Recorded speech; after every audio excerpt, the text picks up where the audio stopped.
అలా ఆయన ఆలోచిస్తూ ఆ రోజు రాత్రి నిద్రలోకి జారుకున్నారు. కానీ ఆయనకి కలలో దివ్య తేజస్తో పార్థి సమేతుడై శివుడు కనిపించి, తులసీదాస, నువ్వు సంస్కృతంలో రామకథ రాస్తున్నావు, కానీ నేను దాన్ని అనుగ్రహించు, అందుకే నువ్వు రాసినది చెరిగిపోతుంది. సహజంగా గ్రంథానికి దాని గొప్పదనం వల్ల, దాని భాష వల్ల కీర్తి వస్తుంది. కానీ ఈ రామకథకి ఒక భక్తుడి వల్ల పేరు రావాలి.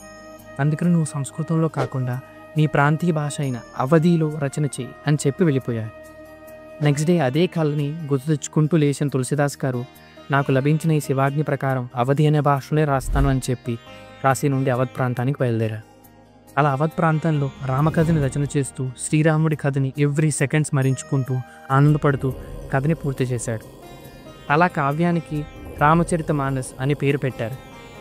కైలాస పర్వతం దగ్గర ఉన్న మానస్ సరోవరంలో ఎలా అయితే స్నానం చేస్తే పాపాలన్నీ పోయి మోక్షప్రాప్తి కలుగుతుందో, అలాగే ఈ రామచరిత మానస్ చదివిన విన్నవారికి అంత పుణ్యం కలిగి మోక్షం లభిస్తుంది.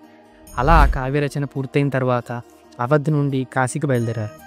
కాశీకి చేరుకున్న తర్వాత రామచరిత మానస్ని కాశీ విశ్వేశ్వరుడి మందిరంలో పెట్టారు తులసిదాస్ గారు. మరుసటి రోజు తలుపులు తెరిచి చూస్తే సాక్షాత్తు శివుడే తన స్వహస్తాలతో ఆ రామచరిత మానస్ మీద సత్యం, శివం, సుందరం అని రాశారు. ఈ రామకథ సత్యం అంటే ఇదే శివం అంటే దిస్ ఈజ్ గాడ్ అండ్ ఇది సుందరం అని అర్థం. ఈ విషయం జనాల నోట చేరి అందరూ ఈ రామకథ గొప్పతనాన్ని గురించి మాట్లాడుకుంటున్నారు. ఇన్ వర్డ్, జెలసీ అనేది చాలా తొందరగా వచ్చేస్తుంది. ఒక వ్యక్తి ఏదో సాధిస్తున్నాడు అంటే మనం చూడలేకపోతాం.